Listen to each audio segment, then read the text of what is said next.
Chapter 6 Talons and Tea Leaves. When Harry, Ron, and Hermione entered the Great Hall for breakfast the next day, the first thing they saw was Draco Malfoy, who seemed to be entertaining a large group of Slytherins with a very funny story. As they passed, Malfoy did a ridiculous impression of a swooning fit, and there was a roar of laughter. "Ignore him," said Hermione, who was right behind Harry. "Just ignore him, it's not worth it." "Hey, Potter!" shrieked Pansy Parkinson, a Slytherin girl with a face like a pug. "Potter! The Dementors are coming, Potter! Woo!" Harry dropped into a seat at the Gryffindor table next to George Weasley. "New third-year course schedule," said George, passing them over. "What's it with you, Harry?" "Malfoy," said Ron, sitting down on George's other side and glaring over at the Slytherin table. George looked up in time to see Malfoy pretending to faint with terror again.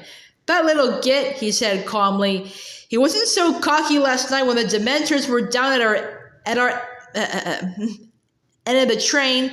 Came running into our compartment, didn't he, Fred?" "Nearly wet himself," said Fred, with a contemptuous glance at Malfoy. "I wasn't too happy myself," said George. "They're horrible things, those Dementors. Sort of freeze your insides, don't they?" said Fred. "You didn't pass out, though, did you?" said Harry in a low voice. "Forget it, Harry," said George bracingly. "Dad had to go out to Azkaban one time, remember, Fred? And he said it was the worst place he'd ever been. He came back all weak and shaking. They took the happiness out of a place, Dementors. Most of the prisoners go mad in there.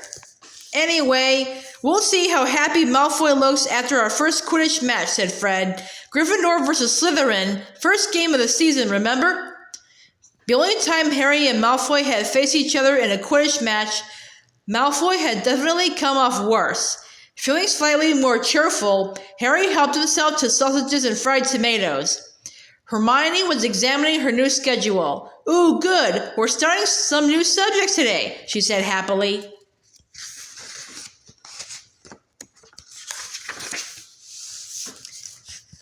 "Hermione," said Ron, frowning as he looked over her shoulder, "they've messed up your schedule. Look! They've got you down for about 10 subjects a day. There isn't enough time." "I'll manage. I fixed it all with Professor McGonagall."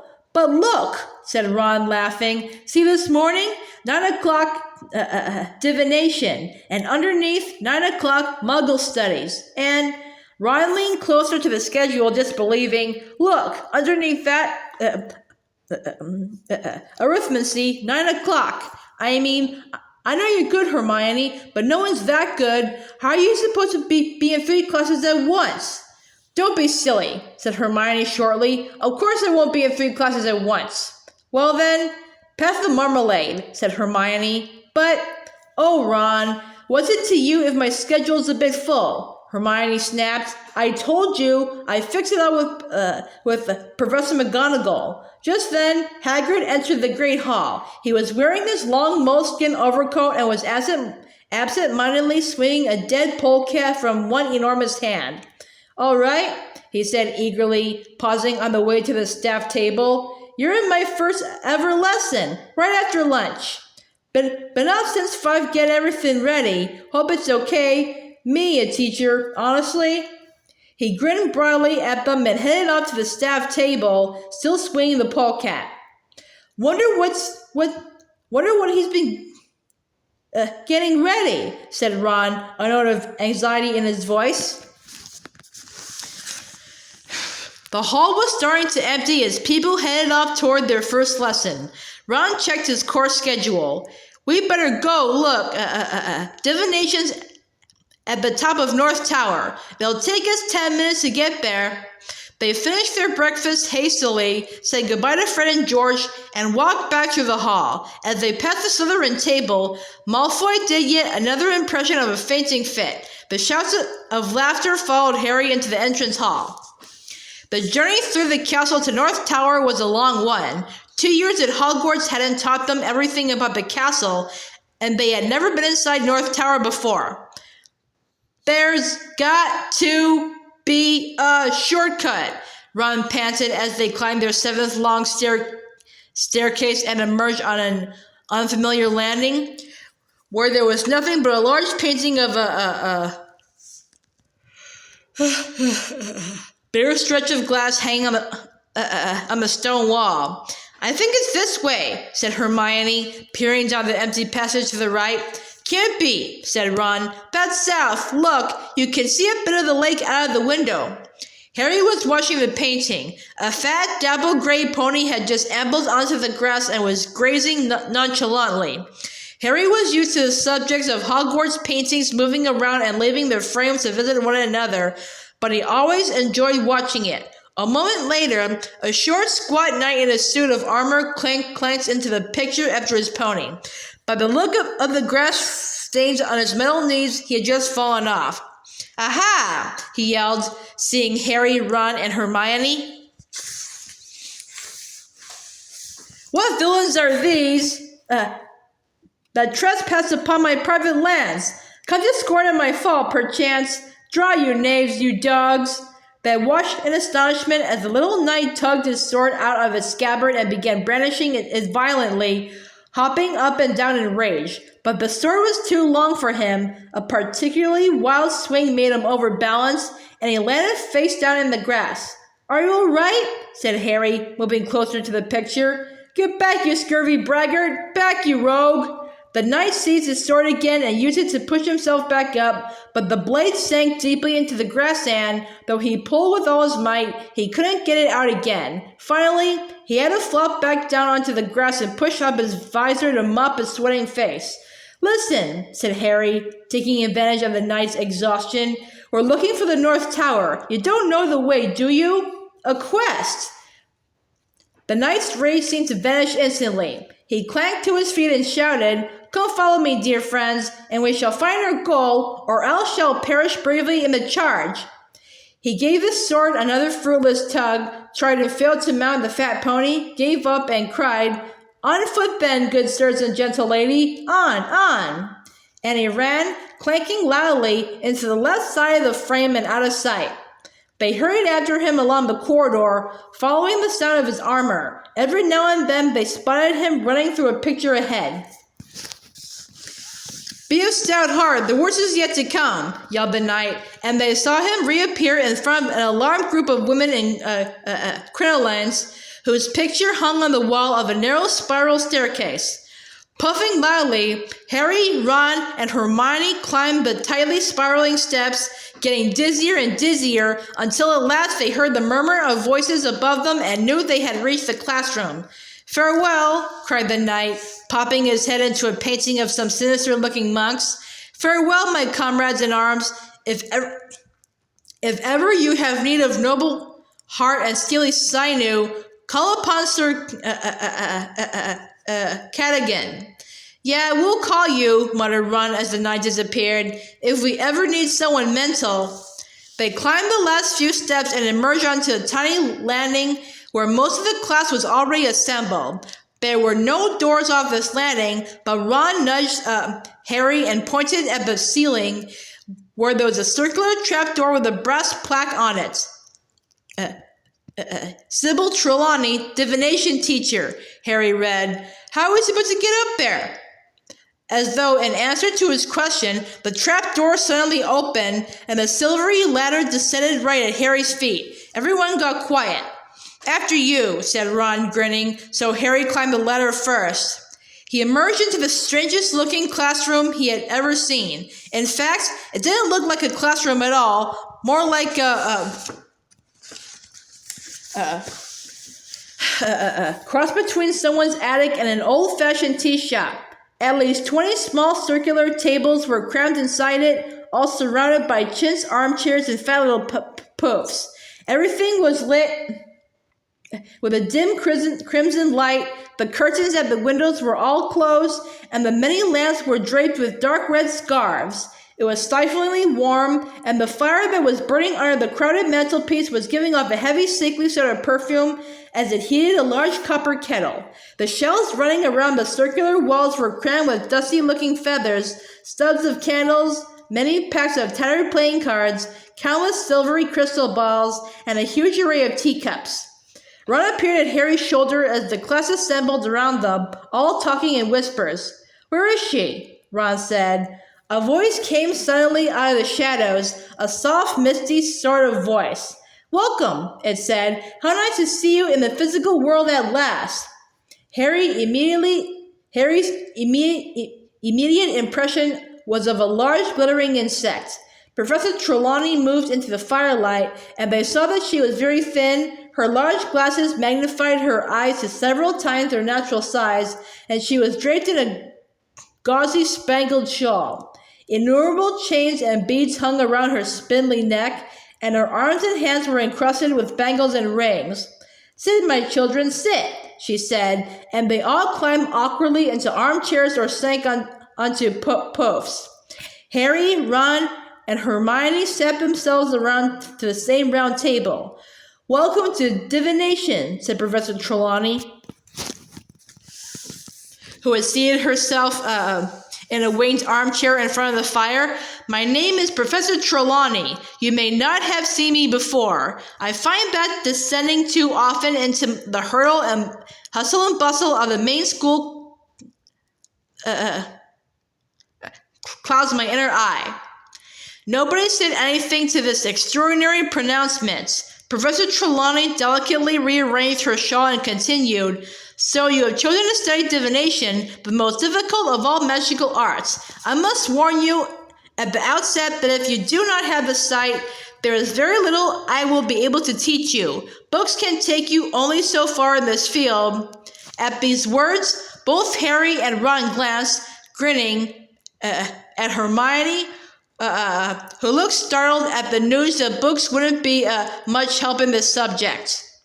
Many witches and wizards, talented though they are in the area of loud bangs and smells and sudden disappearings, are yet unable to penetrate the veiled mysteries of the future, Professor Trelawney went on, her enormous gleaming eyes moving from face to nervous face. "It is a gift granted to few. You, boy," she says suddenly to Neville, who almost toppled off his pouf, "is your grandmother well?" "I think so," said Neville tremulously. "I wouldn't be so sure if I were you, dear," said Professor Trelawney, the firelight glinting on her long emerald earrings. Neville gulped. Professor Trelawney continued placidly. "We will be covering the basic methods of divination this year. The first term will be devoted to reading the tea leaves. Next term, we shall progress to palmistry. By the way, my dear," she shot suddenly at Parvati Patil, "beware a red-haired man."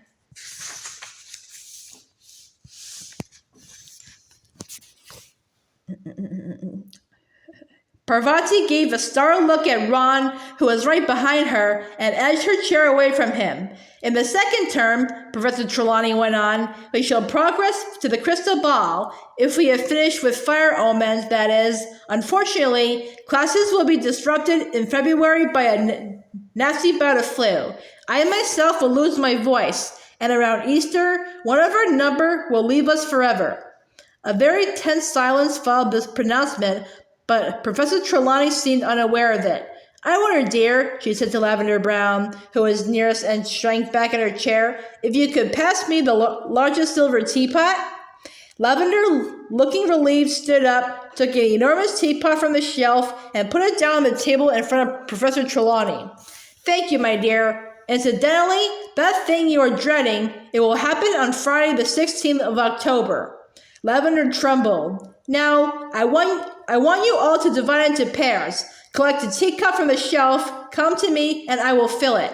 Then sit down and drink until only the dregs remain. Swirl these around the cups 3 times with the left hand, then turn the cup upside down on its saucer. Wait for the last of the tea to drain away, then give your cup to your partner to read.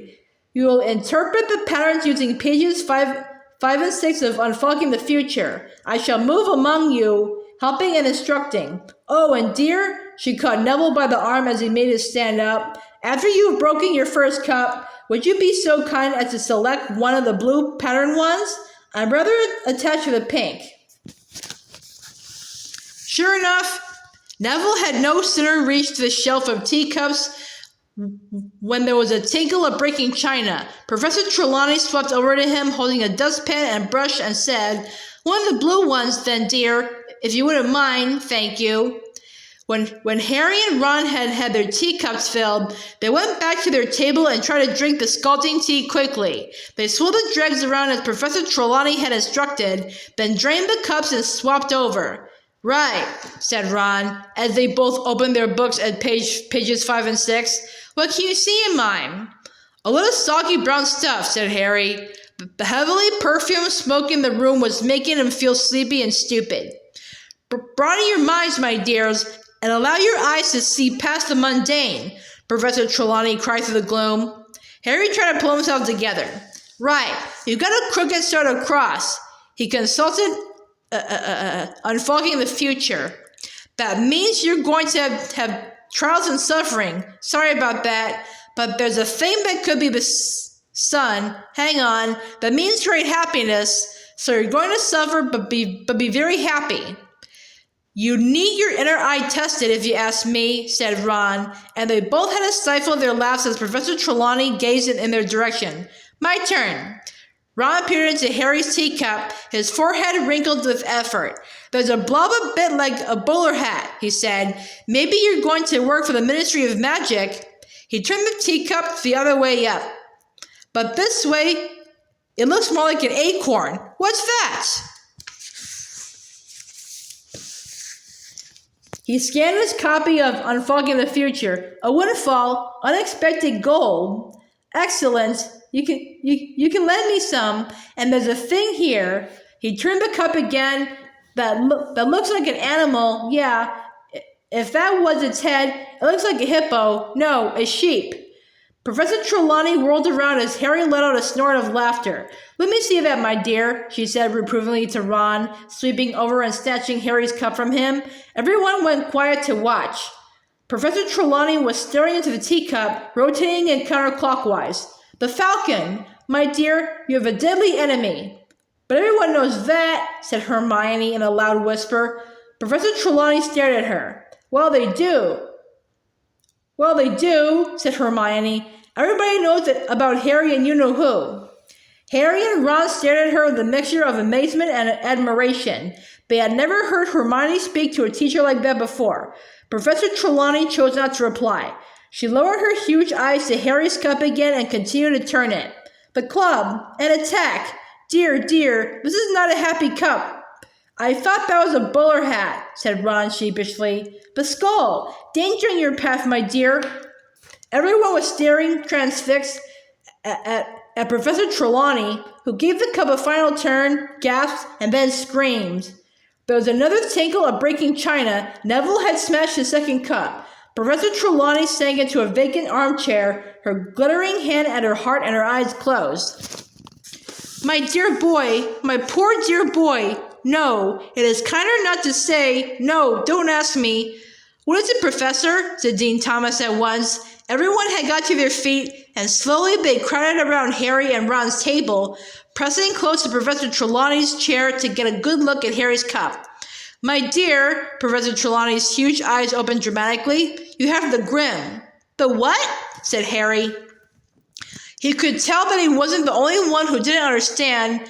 Dean Thomas shrugged at him and Lavender Brown looked puzzled, but nearly everybody else clapped their hands to their mouths in horror.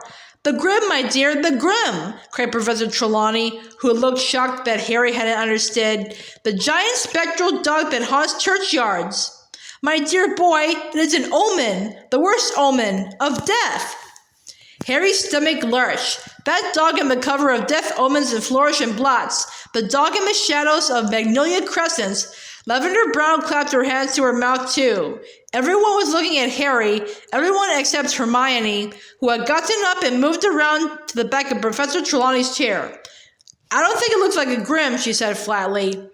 Professor Trelawney surveyed Hermione with mounting dislike. "You'll forgive me for saying so, my dear, but I perceive very little aura around you. Very little receptivity to the resonances of the future."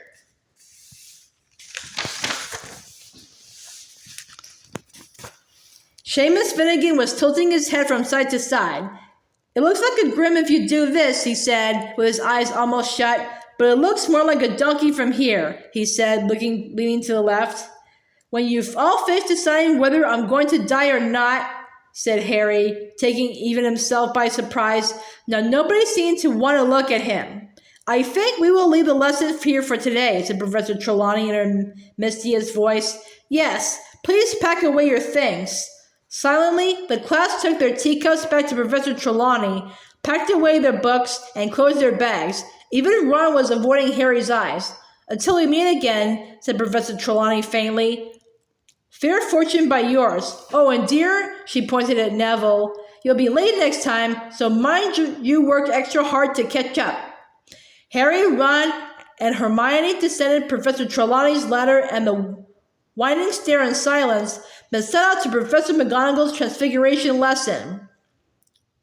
It took them so long to find her classroom that, early as they had left divination, they were only just in time. Harry chose a seat right at the back of the room, feeling as though he were sitting in a very bright spotlight. The rest of the class kept shooting furtive glances at him, as though he were about to drop dead at any moment. He hardly heard what Professor McGonagall was telling them about animagi, wizards who could transform at will into animals, and wasn't even watching when she transformed herself in front of their eyes into a tabby cat with spectacle markings around her eyes. Really?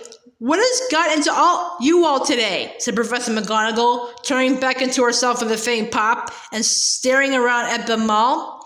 Not that it matters, but that's the first time my transformation's not got applause from a class. Everybody's heads turned toward Harry again, but nobody spoke. Then Hermione raised his hand. Please, Professor, we've just had our first divination class, and we were reading the tea leaves and... Ah, of course, said Professor McGonagall, suddenly frowning. There's no need to say any more, Miss Granger. Tell me, which of you will be dying this year? Everyone stared at her. Me, said Harry finally. I see, said Professor McGonagall, fixing Harry with her beady eyes. That you should know, Potter, that Sybil Trelawney has predicted the death of one student a year since she arrived at this school. None of them has died yet. Seeing death omens is her favorite way of greeting a new class. If it were not for the fact that I never speak ill of my colleagues... Professor McGonagall broke off, and they saw that her nostrils had gone white. She went on more calmly. Divination is one of the most imprecise branches of magic. I shall not conceal from you that I have very little patience with it. True seers are very rare, and Professor Trelawney... She stopped again and then said in a very matter-of-fact tone, You look in excellent health to me, Potter, so you will excuse me if I don't let you off homework today. I assure you that if you die, you need not hand it in. Hermione laughed. Harry felt a bit better. It was hard to feel...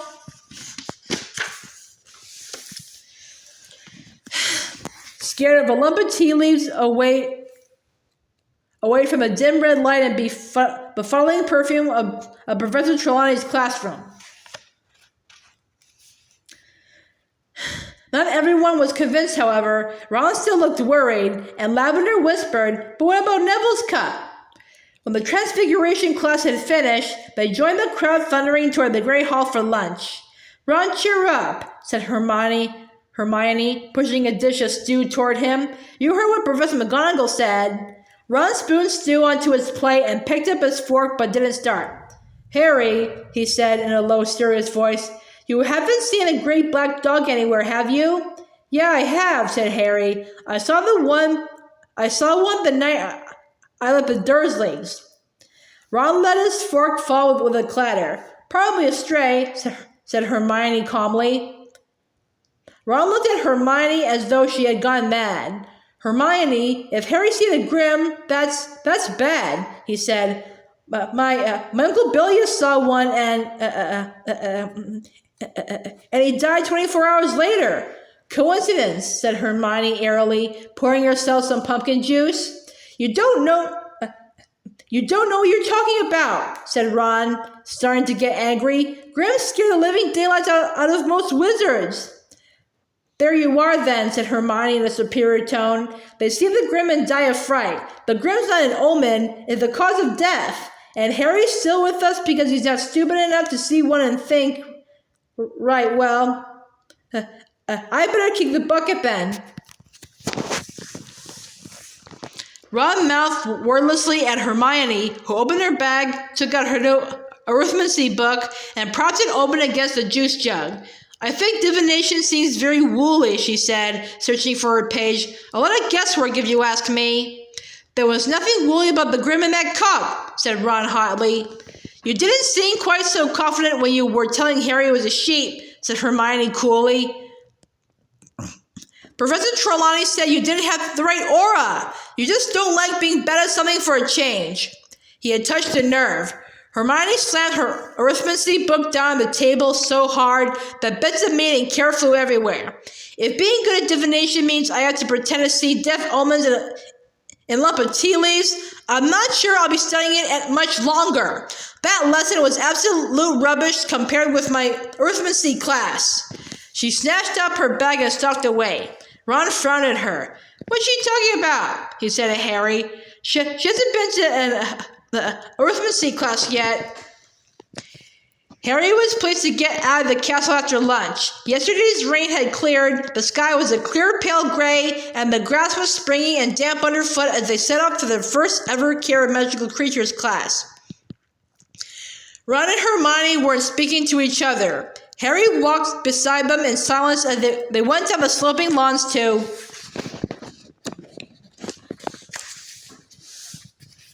Hagrid's hut on the edge of the Forbidden Forest. It was only when he spotted only two familiar backs ahead of them that he realized they must be having these lessons with the Slytherins. Malfoy was talking animatedly to Crabbe and Goyle, who were quarreling. Harry was quite sure he knew what they were talking about. Hagrid was waiting for his class at the door of his hut. He stood in his moleskin overcoat, with Fang the Boarhound at his heels, looking impatient to start. Come on now, get a move on, he called as the class approached. Got a real treat for you today. Great lesson coming up. Everyone here? Right, follow me. For one nasty moment, Harry thought that Hagrid was going to lead them into the forest. Harry had had enough unpleasant experiences in there to last him a lifetime. However, Hagrid strolled off around the edge of the trees, and 5 minutes later, they found themselves outside a kind of paddock. There was nothing in there. Everyone gather around the fence here, he called. That's it. Make sure you can see. Now, first thing you'll want to do is open your books. How? Said the cold, drawling voice of Draco Malfoy. Said Hagrid. How do we open our books? Malfoy repeated. He took out his copy of the Monster Book of Monsters, which he had bound shut with a length of rope. Other people took theirs out too. Some, like Harry, had belted their books shut. Others had crammed them inside tight bags or clamped them together with binder clips. Hasn't anyone been able to open their books? Said Hagrid, looking crestfallen. The class all shook their heads.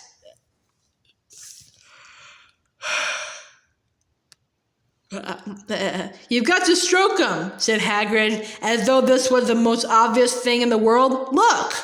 He took Hermione's copy and ripped out the spell tape that bound it. The book tried to bite, but Hagrid ran a giant forefinger down its spine, and the book shivered, and then fell open and lay quiet in his hand.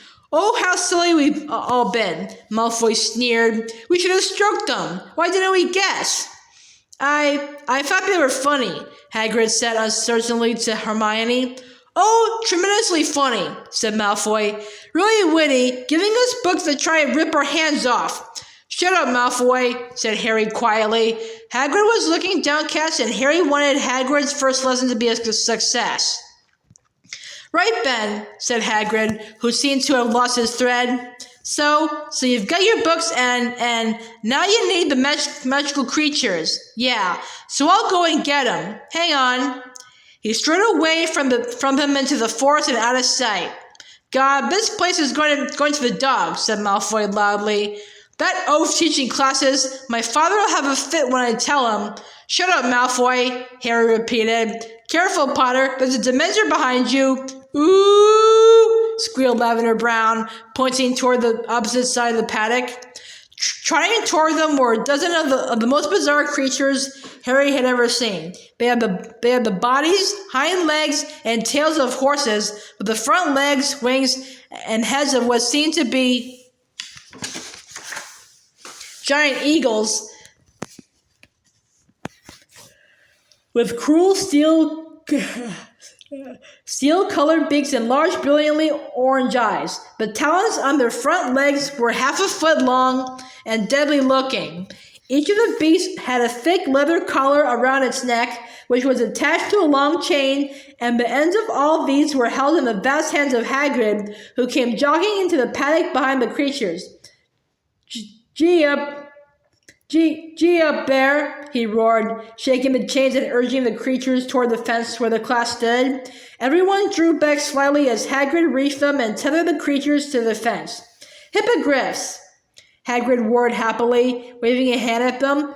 Beautiful, aren't they? Harry could sort of see what Hagrid meant. Once you got over the first shock of seeing something that was half horse, half bird, you started to appreciate the hippogriffs' gleaming coats, changing smoothly from feather to hair, each of them a different color: stormy gray, bronze, pinkish roan, gleaming chestnut, and inky black. So, said Hagrid, rubbing his hands together and beaming around, if you want to come a bit nearer. No one seemed to want to. Harry, Ron, and Hermione, however, approached the fence cautiously. Now, first thing you gotta know about hippogriffs is they're proud, said Hagrid. Easily offended, hippogriffs are. Don't never insult one, 'cause it might be the last thing you do. Malfoy, Crabbe, and Goyle were listening. They were talking in an undertone, and Harry had a nasty feeling they were plotting how best to disrupt the lesson. You always wait for the hippogriff to make the first move, Hagrid continued. It's polite, see? You walk toward him, and you bow, and you wait. If he bows back, you're allowed to touch him. If he doesn't bow, then get away from him sharpish, 'cause those talons hurt. Right, who wants to go first? Most of the class backed farther away in answer. Even Harry, Ron, and Hermione had misgivings. The hippogriffs were tossing their fierce heads and flexing their powerful wings, but didn't seem to like being tethered like this. No one? Said Hagrid with a pleading look. I'll do it, said Harry. There was an intake of breath from behind him, and both Lavender and Parvati whispered, Oh no, Harry, remember your tea leaves. Harry ignored them. He climbed over the paddock fence. Good man, Harry, roared Hagrid. Right, Ben, let's see how you get on with Buckbeak. He untied one of the chains, pulled the gray hippogriff away from its fellows, and slipped off its leather collar. The class on the other side of the paddock seemed to be holding its breath. Malfoy's eyes were narrowed maliciously.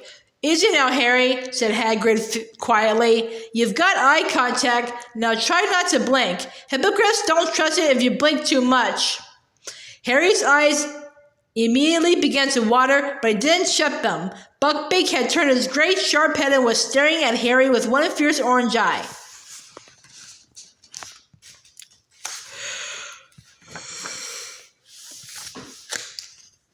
That's it, said Hagrid. That's it, Harry. Now bow. Harry didn't feel much like exposing the back of his neck to Buckbeak, but he did as he was told. He gave a short bow and then looked up. The hippogriff was still staring haughtily at him. It didn't move. Ah, said Hagrid, sounding worried. Right. Back away now, Harry. Easy does it. But then, to Harry's enormous surprise, the hippogriff suddenly bent its scaly front knees and sank into what was an unmistakable bow. Well done, Harry, said Hagrid, ecstatic. Right. You can touch him. Pat his beak. Go on. Feeling that a better reward would have been to back away, Harry moved slowly toward the hippogriff and reached down toward it. He patted the beak several times, and the hippogriff closed its eyes lazily, as though enjoying it. The class broke into applause, all except Malfoy, Crabbe, and Goyle, who were looking deeply disappointed. Right then, Harry, said Hagrid. I reckon he might let you ride him. This was more than Harry had bargained for. He was used to a broomstick, but he wasn't sure Hippogriff would be quite the same. You climb up there just behind the wing joint, said Hagrid. And mind you don't pull any of his feathers out. He won't like that. Harry put his foot on top of Buckbeak's wing and hoisted himself onto its back. Buckbeak stood up. Harry wasn't sure whether to hold on. Everything in front of him was covered with feathers.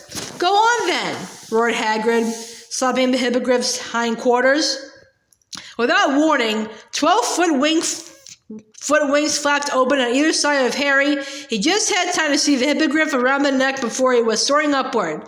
It was nothing like a broomstick, and Harry knew which one he preferred. The hippogriff's wings being uncomfortably on either side of him, catching him under his legs and making him feel he was about to be thrown off. The glossy feathers slipped under his fingers, and he didn't dare get a stronger grip.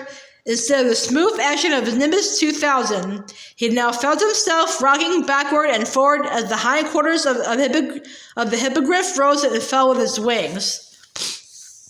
Buckbeak flew him once around the paddock and then headed back to the ground. This was the bit Harry had been dreading. He leaned back as the smooth neck lowered, feeling he was going to slip off over the beak, then felt a heavy thud as the 4 ill-assorted feet hit the ground.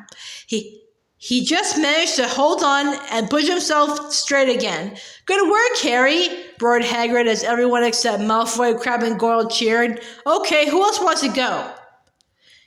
Emboldened by Harry's success, the rest of the class climbed cautiously into the paddock. Hagrid untied the hippogriffs one by one, and soon people were bowing nervously all over the paddock. Neville ran repeatedly backward from his, which didn't seem to want to bend its knees. Ron and Hermione practiced on the chestnut while Harry watched. Malfoy, Crabbe, and Goyle had taken over Buckbeak. He had bowed to Malfoy, who was now patting his beak, looking disdainful.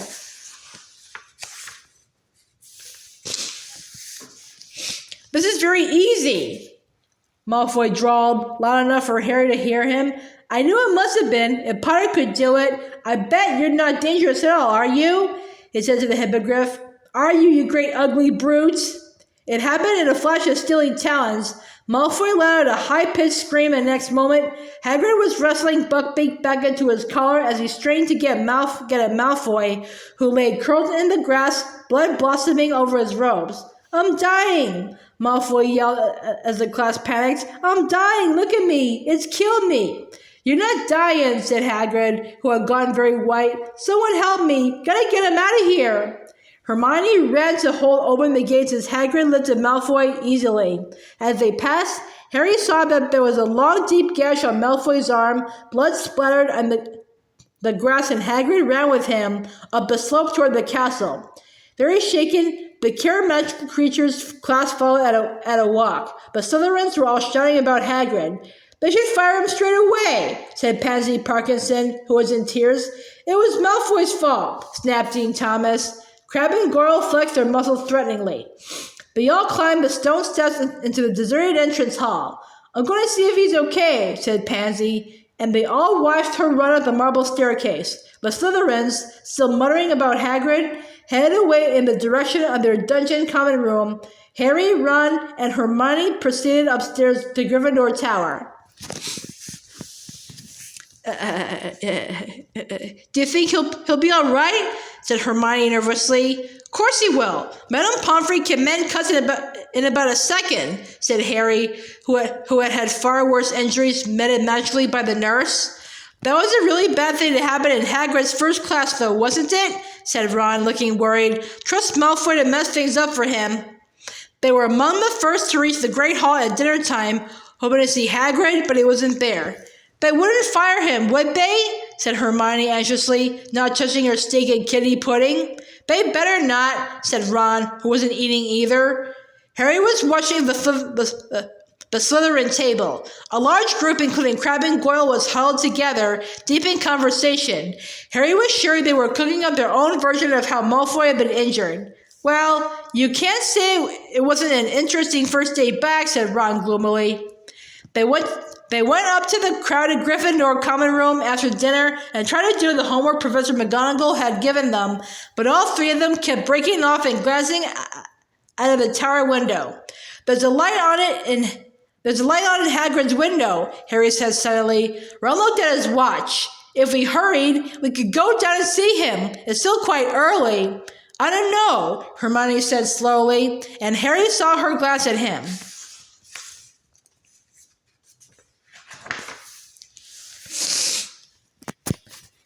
I'm allowed to walk across the grounds, he said pointedly. Sirius Black hasn't got past the Dementors yet, has he? So they put their things away and headed out of the portrait hole, glad to meet nobody on their way to the front doors, and they weren't entirely sure they were supposed to be out. The grass was still wet and looked almost black in the twilight. When they reached Hagrid's hut, they knocked, and a voice growled, "Come in." Hagrid was sitting in his shirt sleeves at a scrubbed wooden table, his boarhound. His boarhound Fang had his head in Hagrid's lap. One look told him that Hagrid had been drinking a lot. There was a pewter tankard almost as big as a bucket in front of him, and he seemed to be having difficulty getting them into focus. "Expect it's a record," he said thickly when he recognized them. "Don't reckon they've ever had a teacher who lasted only a day before." "You haven't been fired, Hagrid?" gasped Hermione. "Not yet," said Hagrid miserably, taking a huge gulp of whatever was in the tankard. But it's only a matter of time. In it, after Malfoy. "How is he?" said Ron as they all sat down. "It wasn't serious, was it?" "Madame Pomfrey fixed him best she could," said Hagrid dully. "But he's saying it's still agony, covered in bandages, moaning." "He's faking it," said Harry at once. "Madame Pomfrey can't mend anything. She regrew half my bones last year. Trust Malfoy to milk it for all it's worth." "School governors have been told of course," said Hagrid miserably. "They reckon I started too big. Should have left hippogriffs for later. Done for flobberworms or summit. Just thought it'd make a good first lesson. It's all my fault." "It's all Malfoy's fault, Hagrid," said Hermione earnestly. "We're witnesses," said Harry. "You said hippogriffs attack if you insult them. It's Malfoy's problem that he wasn't listening. We'll tell Dumbledore what really happened." "Yeah, don't worry, Hagrid. We'll back you up," said Ron. Tears leaked out of the crinkled corners of Hagrid's beetle black eyes. He grabbed both Harry and Ron and pulled them into a bone-breaking hug. "I think you've had enough to drink, Hagrid," said Hermione firmly. She took the tankard from the table and went outside to empty it. "Arr, maybe she's right," said Hagrid, letting go of Harry and Ron, who both staggered away, rubbing their ribs. Hagrid heaved himself out of his chair and followed Hermione unsteadily outside. They heard a loud splash. "What's he done?" said Harry nervously as Hermione came back in with the empty tankard. "Stuck his head in the water barrel," said Hermione, putting the tankard away. Hagrid came back, his long hair and beard sopping wet, wiping the water out of his eyes. "That's better," he said, shaking his head like a dog and drenching them all. "Listen, it was good of you to come and see me. I really..."